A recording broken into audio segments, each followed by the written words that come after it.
Olá, sejam bem-vindos a mais um MaiaCast. E no episódio de hoje nós vamos falar sobre neurodivergência.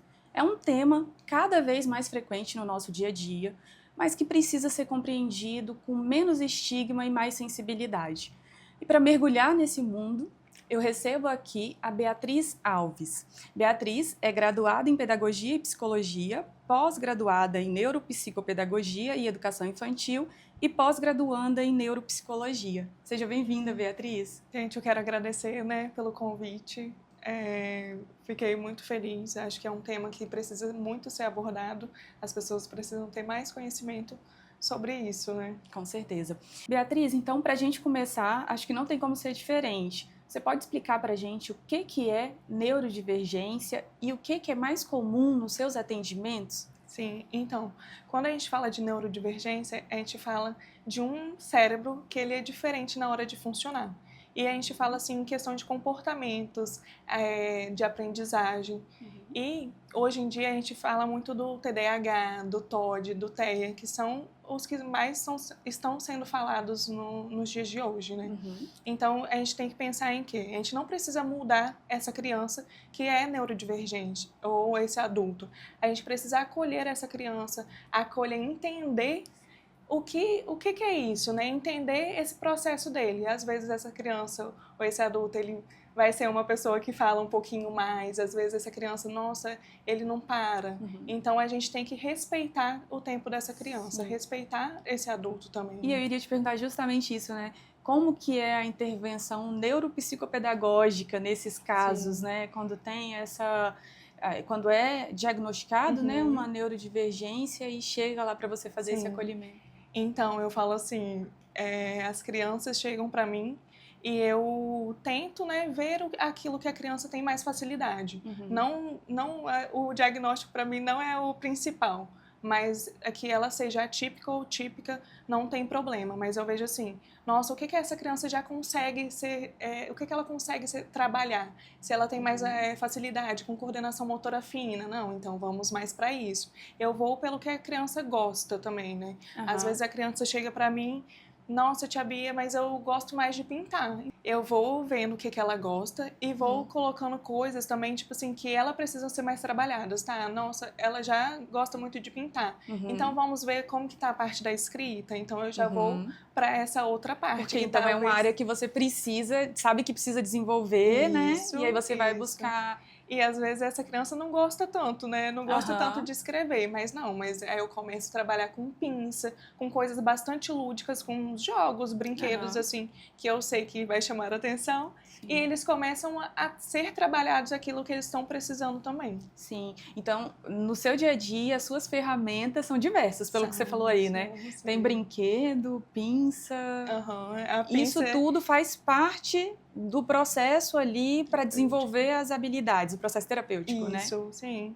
E é muito importante, né? A gente chamar a atenção dessa criança. Eu acho que a gente precisa trazer essa criança para perto da gente, né? Não chegar lá e ser uma coisa engessada, mas às vezes eu sempre falo também que às vezes a criança chega pra gente e ela não tá tão bem, tipo, nossa, chegou, brigou alguma coisa, teve uma confusão em casa com o irmão. Ela chega pra gente já com outra demanda, às vezes aquilo que eu preparei, aquilo que ela está precisando, não vai dar certo naquele dia, certo. Né? Então eu também procuro ouvir muito essa criança e ver o que ela está precisando naquele momento. Se naquele momento ela, tia Bia, hoje eu quero fazer um jogo da memória. Não, vamos fazer um jogo da memória.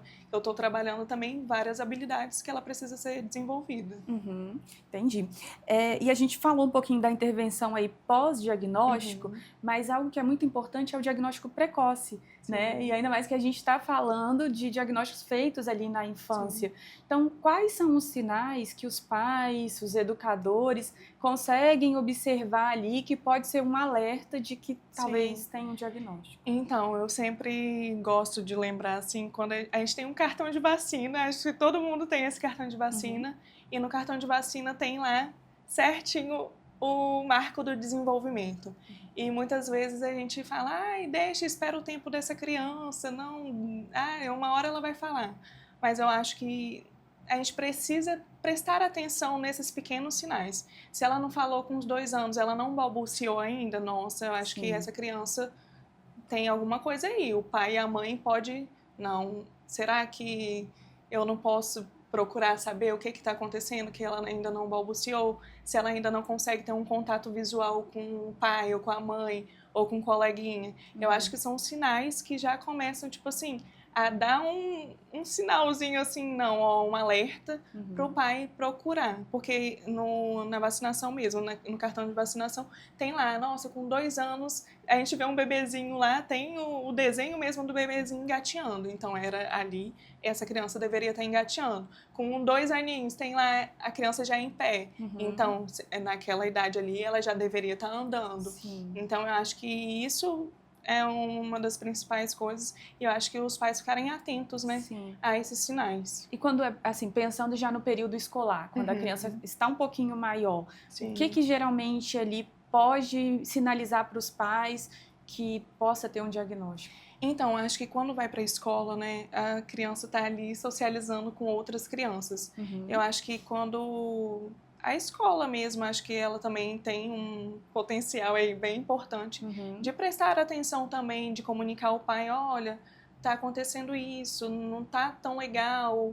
Sempre, tipo, não só os pais terem esse cuidado, né, mas a escola também ter o cuidado com o pai de dizer, ó, não tô vendo, ele não tá conseguindo ficar muito perto dos outros amigos.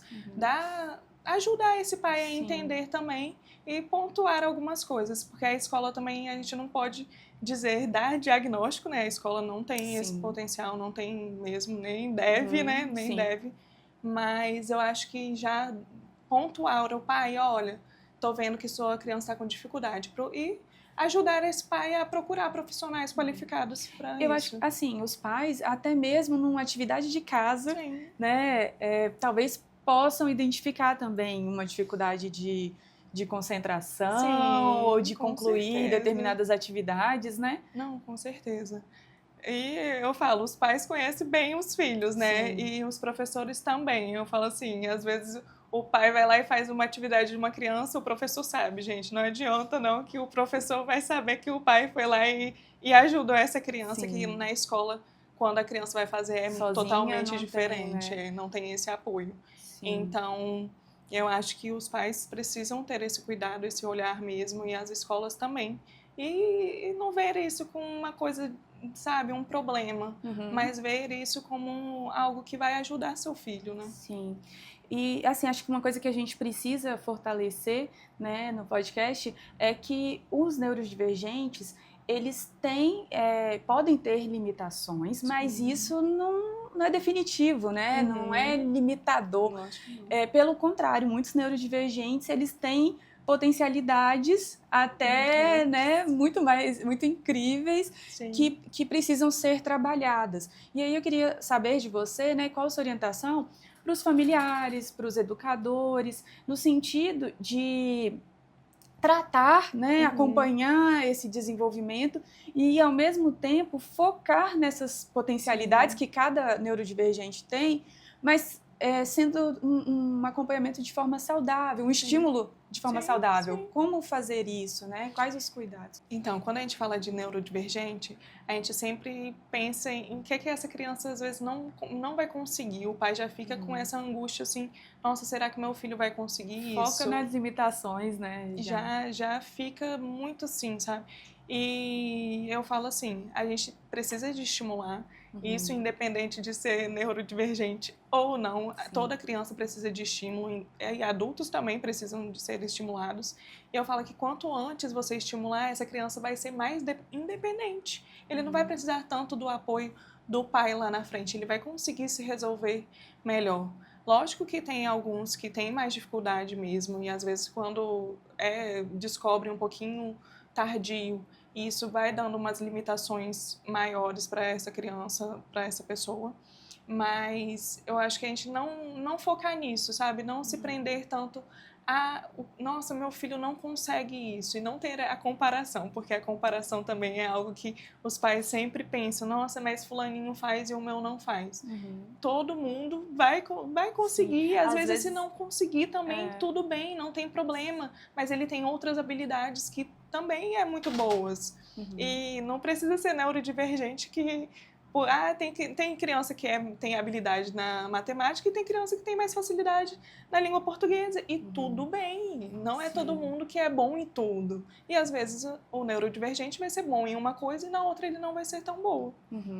Mas é porque acaba ficando uma cobrança, né? Como se em tudo não fosse ali dar certo. Exatamente. E você falou de comparação, às vezes a comparação também acontece até dentro de casa com irmãos, né? Muito, acontece muito. Às vezes o pai, mas fulaninho com essa idade já fazia e agora esse com essa idade não fazia. Gente, nós somos seres humanos, né? E cada um é de um jeito e a gente tem que respeitar. Acho que a palavra principal é o respeito, né? Sim.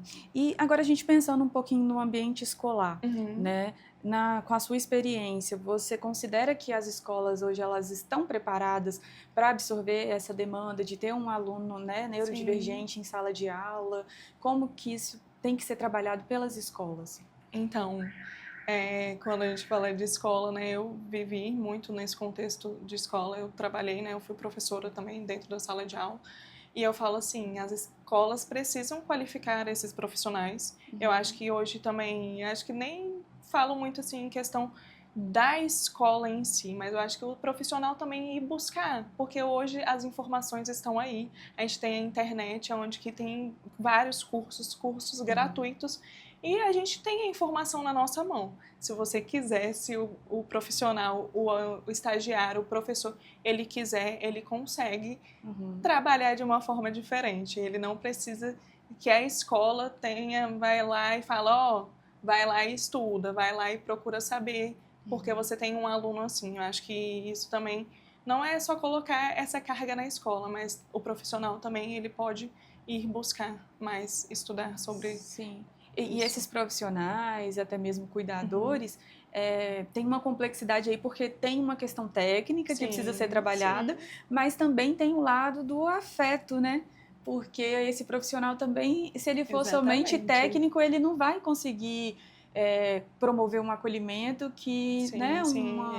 E é totalmente assim. Porque a teoria é linda, né? Mas na prática é totalmente diferente. E eu falo muito assim... A gente tem que gostar mesmo disso. Cada criança é de um jeito, cada criança tem o seu jeitinho e a gente tem que entender. Às vezes vai ser cansativo, mas eu falo assim, não desiste que vai dar certo. E às vezes uma criança demora muito a desenvolver e as evoluções são mínimas mesmo. Às vezes eu tenho isso lá no espaço, no atendimento, e às vezes eu tenho criança que está comigo há 1 ano e a gente vê, tipo assim, nossa, hoje ela já consegue ir lá no potinho pegar o lápis. Eu peço para ela pegar o lápis, ela já entende. Nossa, ela vai lá no lápis e pega o lápis. A diferença que você consegue observar, nossa, né? Pegou um lápis, ótimo. Que seria pequeno, talvez, para um outro paciente, outro, né, que não seja neurodivergente. E até para o pai, nossa, não conseguiu nada, que evolução que teve. Gente, mas se hoje eu falo e ela vai lá pegar o lápis sozinha, isso já é uma evolução gigante. Sim. E assim, na sua experiência, até em sala de aula, quais são os maiores desafios, né, dos neurodivergentes nesse ambiente? Então, eu falo assim que eles se adaptarem a um ambiente, né, que às vezes tem muito barulho, às vezes é um ambiente diferente mesmo para eles, e às vezes eles têm as limitações dele, e eles precisam de um momentinho fora da sala de aula, e às vezes vai gerar um desconforto, assim, para a criança nesse ambiente, e ela precisa ir para fora da sala. E é o mais difícil, eu falo, nem é para essa criança, às vezes o difícil é para as outras crianças. Nossa, mas por que fulaninho sai toda hora? Então, nem é desconfortável para o neurodivergente. Como administrar isso com os coleguinhas, exatamente. Né? E até para o professor também. Mas por que o meu coleguinha sai e eu não posso sair? Então, mostrar essas crianças também, não, olha, o coleguinha, ele precisa, tem um momentinho que ele vai precisar. Tentar, né, tipo, mostrar de uma forma natural também para essa criança, para que não seja difícil, né, para nenhuma dos duas. Né? E aí eu justamente ia te perguntar sobre as atitudes que podem ser feitas, podem ser tomadas, porque quando a gente fala, né, da neurodivergência, da questão da inclusão, às vezes as pessoas acham que assim é só aceitar, né? Aceitar aquela situação. Mas vai além disso, Sim, né? Então, com certeza. quais atitudes podem ser feitas tanto pelos pais, pela família, quanto pela escola, né? Sim. Então, eu penso que as atitudes começam da gente mesmo, né? Quando a gente vê aquela criança que nossa, mas está fazendo muita bagunça na igreja, nossa, aquela criança, você já vê que os olhares todos são voltados para aquela criança. Sim. Mas a gente tem que tratar isso como natural, né? Nossa, é uma criança, por que ela precisa estar sentada, paradinha ali, igual um robozinho? Não, ela não é um robô, ela é uma criança. Então, eu acho que as pessoas precisam ter um olhar diferente, sem julgamento, né? Acho que respeitar, compreender, acho que são essas as palavras que a gente precisa usar mesmo, né? Sim. Entender, ter a compaixão, não aquela criança ali, né? Ou ajudar também, por que não ajudar? Nossa, vai lá e brinca, dá uma distraída na criança, ajuda esse pai também. Não precisa só o pai ou o professor ou quem seja, o tutor, a pessoa que esteja com essa criança, pensar diferente. Mas eu acho que é uma comunidade, né? A sociedade precisa ter um olhar diferente. Sim, e eu acho que é isso, tanto a sociedade como as instituições, elas precisam realmente abraçar, né, a causa e ir se adequando. Por exemplo, lá no Laboratório Maia, nós temos, né, vários pacientes neurodivergentes e a gente se adequou, né, oferecendo serviços diferentes. Então, por exemplo, os pacientes que são neurodivergentes se sentem muitas vezes mais confortáveis no seu próprio lar. E a gente oferece essa coleta móvel, né, até a casa do paciente, justamente para tornar, porque para eles, muitas vezes, a coleta já para toda criança, né? Vamos combinar, que coleta até para os adultos, até pra gente, às vezes não é uma coisa tão agradável. Então, você precisa tornar aquilo melhor, mais leve, né? Sim. E aí, a forma que a gente vê hoje é oferecer esse serviço, né, sem custo, porque a gente sabe que em casa essas crianças, né, vão ficar mais confortáveis, tem o acolhimento da família, no tempo dela. Então, assim, a gente tem relatos de vários pacientes, né, que gostam muito desse serviço, principalmente os pais, né, que vão ser os que vão mais ficar felizes ali com aquela situação sendo resolvida da forma mais tranquila possível. Então, eu acho que, assim, cada empresa tem que ir pensando, né? E o mês de abril da inclusão social, eu acho que é o momento de sociedade repensar, mas também das próprias empresas também repensarem. Será que com os meus colaboradores, né, eu estou tendo atitudes inclusivas? Será que no meu atendimento, né, a gente tem a questão também dos cordões de identificação? Queria até que você falasse para a gente também um pouquinho sobre esses cordões, né? Quais que tem, como que funciona? Então, eu acho também mega importante isso do que o Laboratório Maia faz, porque a criança está num ambiente, né, que é confortável para ela, é um ambiente, e muitas vezes ela vai para um ambiente que já tem a injeção lá, nossa, uma injeção, que é algo que é desconfortável, e aí chega lá, ela tem que esperar um ambiente cheio de pessoas, com barulho, então isso realmente gera um desconforto, e às vezes tem crianças que demoram a se adaptar ao ambiente, demoram muito para se adaptar ao ambiente. Então acho que isso de ir em casa, isso é um conforto para eles também, né? Eles estão num conforto, num ambiente que eles têm confiança e eles já conhecem, então acho que com certeza é bem mais fácil. Quando a gente fala desses cordões, hoje em dia a gente consegue ver mais pessoas usando, né? O autista, ele tem um cordãozinho que é o de quebra-cabeça, que é um dos que mais usados aí, tem pessoas que já usam, mas eu nem falo assim, acho que o cordão não quer dizer nada, né? Tipo assim, não, é porque eu tô usando o cordão que a gente tem que ter um olhar diferente. Acho que o cordão, sim, veio para ajudar muito. A gente tem um cordão de girassol também, que é para os transtornos, são os vários transtornos, né? O TDAH também está incluso. Nesses são os DI, que são a deficiência intelectuais, são outros transtornos. Ocultas, né? Isso aí, isso mesmo. Então, tem pessoas que realmente, se você já consegue perceber realmente que ela tem um transtorno, mas tem pessoas que já conseguem e se sente bem confortável de usar. E tem pessoas que não... Eu falo também que eu sou, né, neurodivergente, eu sou uma TDAH, Fui descobrir isso na fase adulta, já tem 4 Sim. anos que eu tenho o diagnóstico. E não uso cordão, né? Eu poderia usar, mas eu acho que não é só o cordão, né? Mas eu acho que a gente tem que ter esse olhar mesmo, independente se ela tá Sim. usando, se não tá usando. A gente tem que ter um respeito Sim. com essas pessoas. Essa questão do cordão, eu até mesmo te perguntei, porque lá no laboratório a gente também, além de oferecer a coleta domiciliar, mas a gente mantém, claro, as nossas coletas, né, nas unidades para todo paciente, né, que for neurodivergente e quiser coletar, né? E aí a gente trabalha muito com as nossas equipes também, de recepção, de coleta, que são as pessoas que, né, os colaboradores que estão ali na nossa linha de frente mesmo. E a gente trabalha essa questão do reconhecimento, né? Porque tem alguns pacientes, por exemplo, alguns pais que vão sinalizar, né? Olha, eu preciso que adiante ali o atendimento, a coleta. Aí, às vezes, a gente até oferece nesse momento mesmo a coleta domiciliar, né? Ou tenta, se possível, ali agilizar. Mas é uma forma que a gente considera importante, né, essa sinalização. Também entendo que nem todo mundo vai se sentir confortável de usar ou de colocar no filho. Mas para as pessoas que utilizam, hoje em dia, eu acho que é algo muito legal. Com certeza. Né? Quando até a gente como sociedade, se eu estou num local público, num local de um atendimento, e eu entender melhor aquela pessoa, ter mais empatia, cuidado, né? Eu acho que é um olhar diferente que a gente precisa ter. E aí você comentou sobre você mesma ter se reconhecido como neurodivergente, né? E eu queria saber de você como que é a diferença da abordagem quando você é criança, né? E é ali diagnosticado, reconhecido, e quando é adulto.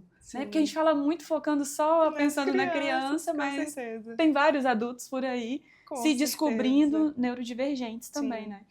Então, quando eu falo assim, quando é criança, as coisas são mais fáceis, né? Que a criança está se desenvolvendo. Então, a gente consegue pegar comportamentos que ainda, nossa, esse comportamento aqui, o que a gente pode fazer para ajudar essa criança a ter mudar esse comportamento. Então a criança é muito mais fácil, né, de você acessar ela, dela conseguir mudar um pensamento dela ou um comportamento. O pai ainda consegue ter uma manipulação ali quando é criança, né? Sim. E você ainda leva essa criança, você consegue levar, não, hoje você vai lá na tia Bia. Mas quando você vira adulto, como que é?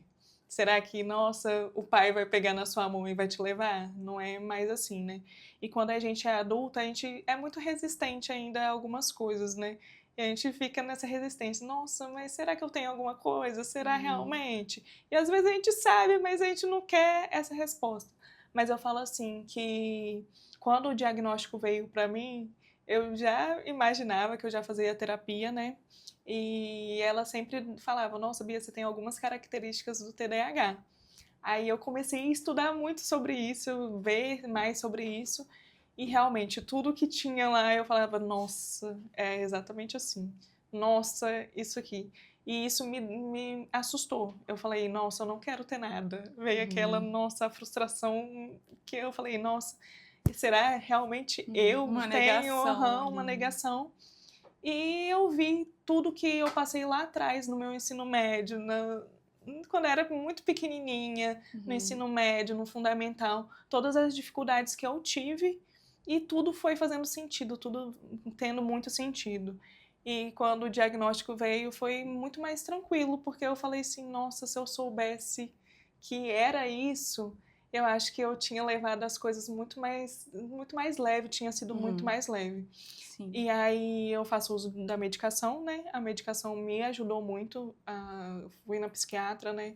Fiz todos os testes também, que eu acho que é muito importante isso, a gente ir em profissionais qualificados, ver quem são os profissionais que a gente está procurando. E foi muito, muito tranquilo. Acho que a medicação me ajuda muito. E é interessante você falar isso, né? Porque a importância também do diagnóstico com o profissional correto, né? Hoje aqui em São Mateus a gente vê que tem vários profissionais qualificados e eu acho que a gente procurar esses profissionais é muito importante. Porque eu fui na neuropsicóloga primeiro, fiz todos os testes e a partir desses testes eu falei, não, agora ela me deu a visão mesmo, o que eu preciso fazer. E aí eu busquei a psiquiatra, e a psiquiatra foi vendo, ela, não, Bia, vamos começar, você tem uma ansiedade, sua ansiedade é muito grande, então vamos começar com o remédio de ansiedade. E foi tudo muito tranquilo, foi uma coisa muito...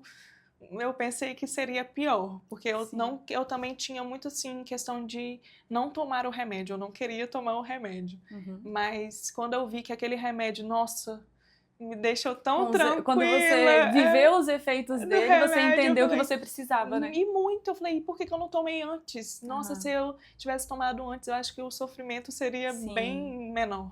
E é como você falou, que o adulto, talvez a dificuldade do tratamento dele como neurodivergente é porque ele fica muito nessa fase da negação, né? Sim. Ah, não tem, não é nada, vai passar, não é comigo, né? Exatamente. E a gente fica empurrando com a barriga, né?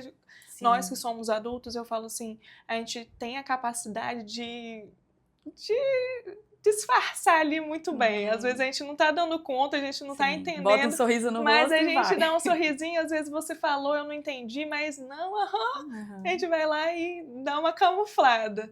Só que quando a gente vê o diagnóstico, a gente, nossa, realmente eu não entendi, então, porque realmente eu tenho uma dificuldade. Isso se torna muito mais leve. Que maravilha. Beatriz, e aí, para a gente já caminhar para o final, eu queria pedir para você deixar uma mensagem para todos os pais, os educadores e até para as pessoas também que se reconhecem como neurodivergentes, né? De uma mensagem de como é esse processo, né? Então, eu acho que a mensagem que eu deixo é que cada pessoa é única e a gente deve respeitar cada um do jeitinho que ele é. A gente tem que ser carinhoso, ter um olhar diferente, ser mais compreensivo com as pessoas, não por elas terem alguma coisa, mas com todos. A gente tem que ter um cuidado, né, ao olhar as pessoas. Sim, e eu acho que é isso. A inclusão, ela começa com a informação, mas ela só vai se tornar real se tiver empatia, se tiver atitude, né? E entender a neurodivergência é compreender que cada vida é única, né? E eu queria te agradecer, né, por esse bate-papo que foi tão enriquecedor, tá? Obrigada. Beatriz, você pode falar pra gente onde que você atende, né? Qual clínica, instituto, qual é o local aqui em São Mateus? Então, aqui em São Mateus eu atendo no Instituto Brincar e Desenvolver e agora também estou atendendo em Linhares, né, como psicóloga infantil, na Flutuar Pediatria, lá em Linhares. E também, né, agora eu já comecei meus atendimentos como psicóloga infantil aqui em São Mateus, né, a partir desse ano eu já comecei os atendimentos, que ano passado eu só atendia como neuropsicopedagoga. Ai, que ótimo. A gente vai deixar o seu contato aí também, né, o seu Instagram, para quem tiver alguma demanda conseguir te acionar. Aproveito também para reforçar que o Laboratório Maia, ele se preocupa em sempre manter a questão técnica, a precisão técnica, né, das nossas análises, há também um acolhimento humano, né, um atendimento que foca nesse... Isso, exatamente. E agradecer a quem está também nos assistindo, né, e a gente se vê no próximo MaiaCast. Gente, obrigada.